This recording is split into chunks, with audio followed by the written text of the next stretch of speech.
Boa noite, pessoal. Sejam bem-vindos a mais uma live aqui no Três Pontas Estúdio Live, com o nosso quadro Diário Jurídico. E um dos temas que a gente resolveu escolher para a live de hoje são o trabalho doméstico e os seus principais desdobramentos.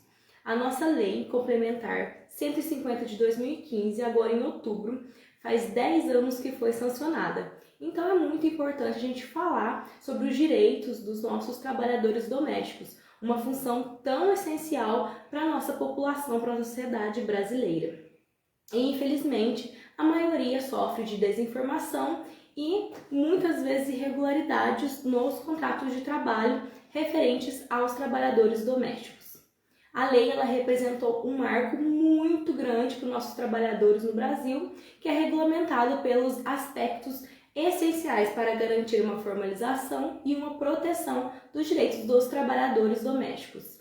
Antes da entrada em vigor dessa lei, muitos desses empregados eles eram mantidos na informalidade, não tinha registro em carteira, não tinham as garantias e direitos trabalhistas que um CLT tinha. Então, com essa lei, com esse sancionamento lá em 2015, os nossos empregadores domésticos, eles passaram a ter mais garantias, mais direitos que outros tinham, igual os da CLT, nossos famosos seletistas. Um dos nossos principais aí, que a CLT, todo seletista tem e o empregado doméstico agora possui, é a jornada máxima de 44 horas semanais, com pagamento mínimo às horas extras de 50% de acréscimo. O seguro-desemprego também veio com esse sancionamento dessa lei, então a garantia em benefícios em caso de demissão sem justa causa, os nossos empregados domésticos eles também possuem. Também o FGTS, adicional noturno que não tinha, hoje a gente também consegue receber esse adicional noturno. A licença maternidade e o descanso semanal remunerado, que é o nosso descanso, o direito que a gente tem de 24 horas consecutivas de um descanso semanal, que na maioria das vezes é no domingo. Então, tantos os empregadores, os trabalhadores, muitas vezes não conhecem a fundo o que a lei diz, e é por isso que eu decidi fazer essa live sobre o trabalho doméstico. Então, se você conhece uma empregada doméstica, já envia aí essa live para ela já acompanhar, tirar as dúvidas, tudo que com a gente também durante a semana pode enviar sua dúvida aí nos comentários, que a gente vai respondendo durante a semana também. Vamos falar o que é o trabalhador doméstico. O trabalho doméstico é quem cuida do lar, da nossa rotina, da limpeza, da alimentação e muitas vezes até de pessoas queridas, como os nossos idosos e as nossas crianças. Então é uma profissão que exige muita confiança, muita dedicação e principalmente responsabilidades. E o conhecimento legal dessa Lei Complementar 150 de 2015 foi finalmente garantir aí os direitos como jornada de trabalho, o FGTS, as férias e além de outros benefícios. Então, a gente não fala somente dessa lei sancionada, mas a gente fala também de uma valorização, de um respeito, de uma informação. O trabalhador doméstico ele deverá sempre fazer 8 horas diárias, com 44 horas semanais, com intervalo de 1 hora mínima para a refeição. O que caracteriza o emprego doméstico? Ele precisa estar lá no artigo 1º da lei e ele é considerado doméstico aquela pessoa que presta serviços de forma contínua, subordinada, ou seja, ela tem uma continuidade, uma subordinação, ela tem aí as funções que ela precisa exercer, onerosidade, que é ela tem aí o pagamento mensal do salário, pessoalidade, ela faz aquele serviço para aquela tomadora aquela empregadora. Então, com uma finalidade não lucrativa. Então, ela vai fazer todos os exercícios sem finalidade lucrativa para aquela família, desde que seja por mais de 2 dias consecutivos na semana. Então, vamos um exemplo. Maria, ela trabalha como empregada doméstica 5 vezes na semana, ela cuida da casa, do serviço e não tem nenhum fim lucrativo. Agora, se Maria ela passa a ajudar aquela empregadora na produção de venda de doces, Com isso, a sua atividade ela vai se tornando um negócio lucrativo. Ela vai ajudar a produção de doces que é vendida ali na casa da empregadora. Então, ela passa a perder esse vínculo empregatício de empregada doméstica e passa para os direitos e deveres previstos na CLT. Por isso que a empregada doméstica ela é diferente de um trabalhador regido pela nossa CLT. Então, pela lei, se o trabalhador ele presta serviço mais de 2 dias na semana, de uma forma contínua, subordinada, pessoal e mediante pagamento, caracteriza o vínculo empregatício. Então, trabalhou até 2 dias na semana, em regra, você vai ser considerada diarista e não tem a necessidade de anotação na carteira de trabalho. Uma dúvida comum que acontece muito e que chega muito no escritório é se o doméstico ele precisa pagar aquele controle de ponto, bater o ponto. Gente, um empregado doméstico ele precisa sim, tá? A jornada doméstica é um dos pontos mais importantes. Então, diferente de quem trabalha na CLT, que a empresa ela precisa de ter mais de 20 funcionários para ter aquele controle de ponto, no empregado doméstico não. Não interessa quantos empregados domésticos ele tem na sua residência, ali no seu âmbito familiar. Ele vai precisar de ter esse controle de ponto de todos os funcionários, mesmo que seja uma empregada doméstica. O que essa medida ela visa? Ela visa garantir não só o problema do empregador em comprovar ali as horas extras efetivas, mas também garantir para os empregados domésticos que não tenham jornada excessiva, horas extras que não são pagas. E isso é muito importante. Então, essa importância de ter o controle de ponto é importante para você, empregador e empregadora doméstico. Uma das alternativas simples para esse controle de ponto, eu falo que é aquele manualzinho em que você imprime uma folha, ela coloca ali a entrada de saída, o horário de intervalo e o horário de entrada. Então isso é muito importante. Só que hoje também a gente tem mecanismos aí eficientes no nosso celular que pode ser baixado alguns aplicativos. Nesses aplicativos a gente o empregador consegue também controlar a hora que essa empregada chegou, consegue tirar relatórios semanais, relatórios mensais desse controle de ponto, facilitando extremamente o dia a dia e respeitando também, né, o horário de trabalho daquela empregada doméstica. Então isso é muito importante. Também o empregado doméstico ele também pode ser regido pelo banco de horas. Só que o banco de horas ele precisa ser expresso, tem que ter um acordo escrito entre as partes, de acordo com o artigo 11 da lei. Tá lá, o trabalhador doméstico ele pode sim ter o banco de horas mediante o acordo escrito, sendo que as primeiras 40 horas elas precisam ser pagas ou compensadas durante aquele mês. Então, as 40 primeiras horas precisa ter aí um pagamento adicional de 50% ou uma compensação dessas horas aí no primeiro mês, tá? É necessário formalizar o banco de horas em um documento assinado tanto pelo empregador, tanto pelo empregado doméstico, estabelecendo o prazo de validade, se vai ser em até 12 meses, a regra de horas, a fonte de compensação, se vai ser folga, se vai redução da jornada de trabalho durante esse período de 1 ano. Então, as horas extras elas vão precisar ser compensadas com um adicional de 50%, assim como é regido na CLT. Agora também a gente pode falar um pouco sobre o intervalo intra-jornada. Muita gente não sabe, mas o empregador doméstico ele também tem um intervalo intra-jornada, que é um intervalo para descansos e refeição com no mínimo 1 hora e no máximo 2 horas. Só que se o empregador ele quiser diminuir para 30 minutos, ele precisa entrar na justiça e pedir para o juiz a aceitar esses 30 minutos para que seja, às vezes, para o empregador é mais fácil, para a empregada doméstica também é mais fácil, pode sim ter essa redução para 30 minutos. Então, se o empregador ele não concede esse tempo, ele deve indenizar o tempo suprimido. Lembrando que isso não é opcional, isso é um direito garantido por lei. E também temos o mecanismo que quando a funcionária, né, aquela empregada doméstica, ela precisa ir viajar com os empregadores. Isso é muito comum para quem é babá, cuidadores de idosos e na maioria das vezes precisar de viajar para estar ali e cuidar, né, dessas pessoas. O que acontece? Para que isso aconteça, a gente precisa de formalizar isso de uma forma escrita, detalhando todas as condições durante a viagem. Isso pode ser feito no momento ali da contratação ou futuramente também no momento da contratação ali, já está trabalhando aí mais de um ano e quiser mudar, fala assim, eu preciso de você em tais viagens. E esse caso, a empregada doméstica, ela aceitar, vocês podem sim fazer um acordo por escrito. Lembrando que essa empregada, no momento que ela estiver viajando e ali exercendo a sua função ali, ela tem o direito de receber um adicional de 25 por hora trabalhada.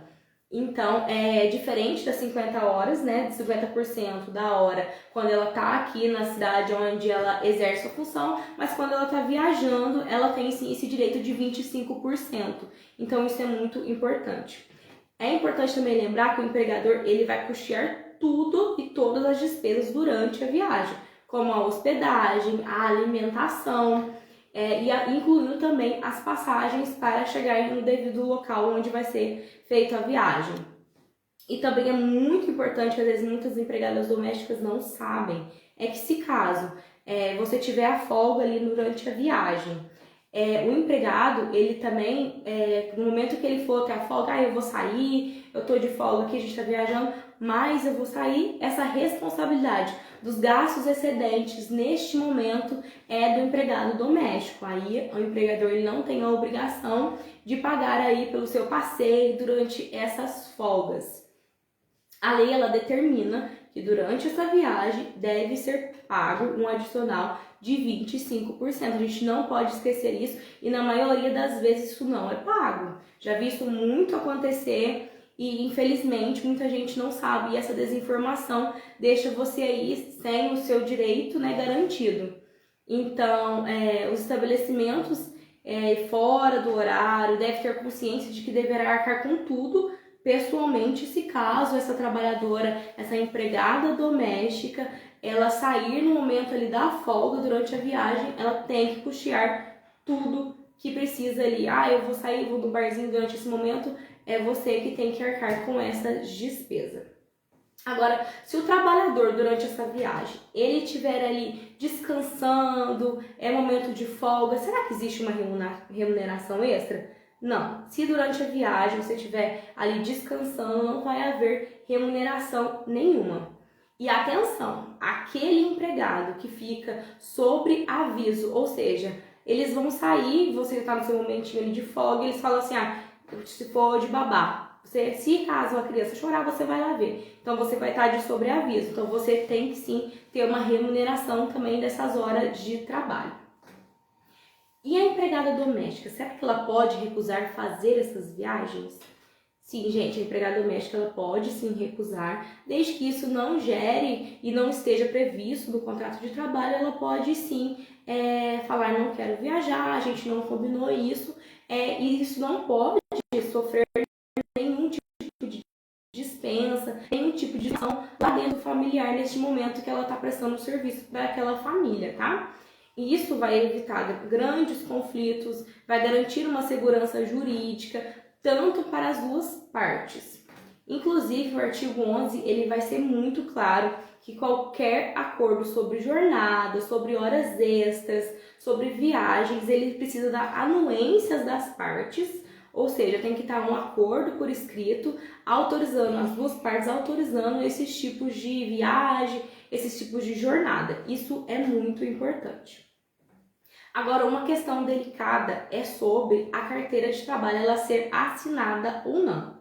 Se caso você presta empregadora doméstica, se você prestar aí uma função lá na casa, no familiar, no ambiente familiar, até 2 dias lá você não tem essa obrigatoriedade, né, o empregador, de assinar essa carteira de trabalho. Passou de 2 dias na semana, é obrigatório aí essa assinatura na carteira de trabalho, porque vai ter uma habitualidade, uma subordinação, uma onerosidade. Então, o registro ele vai ser totalmente obrigatório. O trabalho sem carteira assinada ele vai ser ilegal e pode gerar multa para o empregador e uma reclamação trabalhista com reconhecimento de vínculo. Então, essa empregada doméstica ela vai receber todas as verbas rescisórias. Então é importante lembrar também que se o empregado, ele tá vendo aí que assinou a carteira e ele precisa de conferir se realmente está só assinada, vocês aí podem baixar o aplicativo Carteira Digital de Trabalho, que você pode entrar aí pelo Gov e pela senha do Meu INSS, aquela senha do Gov. Então você entra pelo Meu INSS, você consegue conferir se realmente aquela empregadora, ela tá mesmo recolhendo, fazendo ali os descontos do INSS, recolhendo o fundo de garantia, tudo por meio desses aplicativos, Carteira Digital de Trabalho, Meu INSS, e tudo você entra pela senha do Gov, aquele site do governo lá, tudo você consegue ver e verificar isso mensalmente, todo dia. Então isso é muito importante para você, trabalhador, que queira garantir e ver se realmente está sendo controlado, está sendo pago todos esses direitos. Ou seja, não existe um meio termo, ou é empregada doméstica ou é diarista. Então, cada uma tem as suas regras específicas e a gente deve respeitar isso. Um ponto muito importante que eu acho que muita gente não sabe é que menores de 18 anos, eles não podem exercer a função de trabalhador doméstico. A lei entende que essa função ela vai envolver riscos e não é compatível com a proteção do trabalho do menor. Então, menor de 18 anos não pode exercer aí a função de trabalhador doméstico.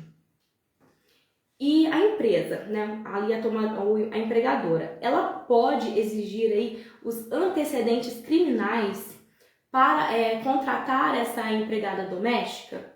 Gente, isso para empresas há restrições, né? Só que para você que for contratar um empregado doméstico, a jurisprudência, o TST, ele entende que isso pode sim ser uma justificativa, porque como é um ambiente de confiança, é um ambiente de segurança familiar, você solicitar aí os antecedentes criminais não tem nenhum problema, isso pode sim ser solicitado sem que seja qualquer forma de discriminação. Se tiver forma de discriminação, isso não é legal.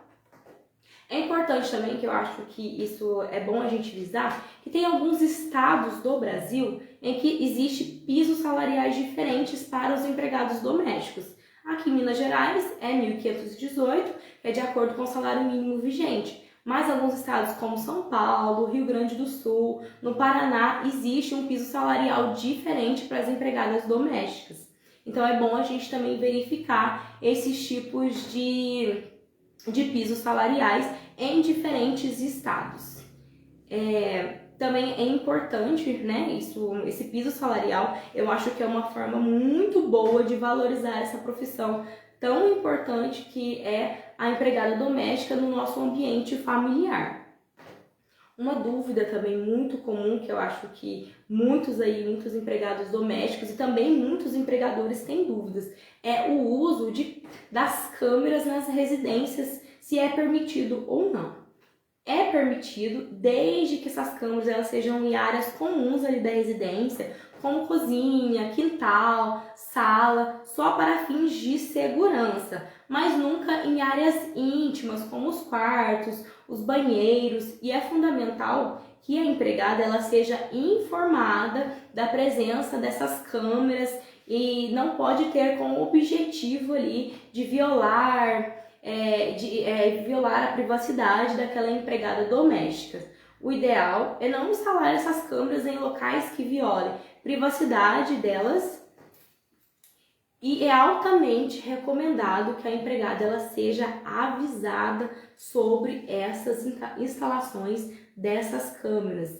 Formalmente ou informalmente, não precisa ser por escrito, você pode só avisar para evitar qualquer alegação de abuso ou invasão de privacidade.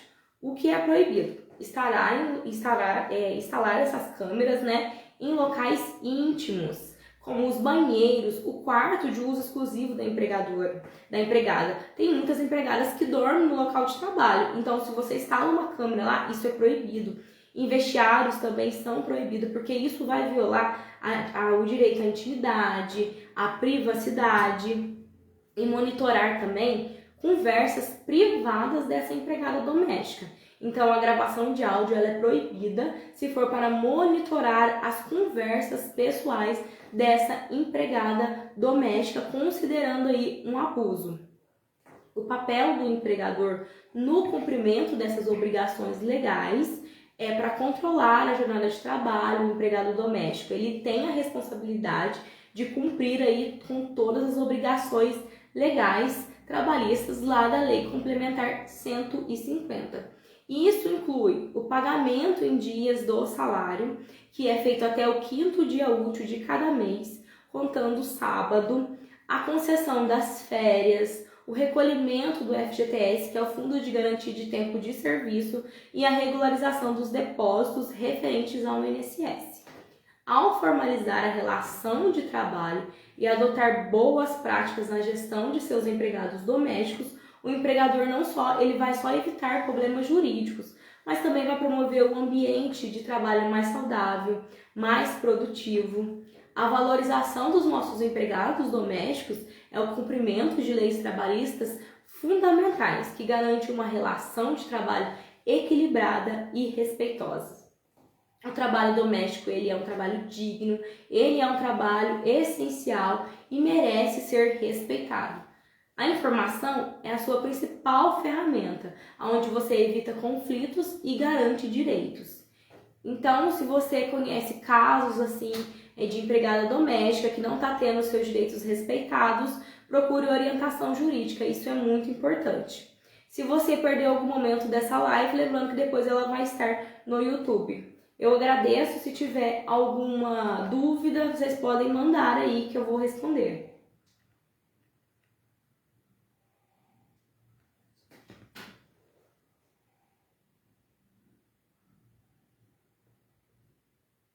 Não, né?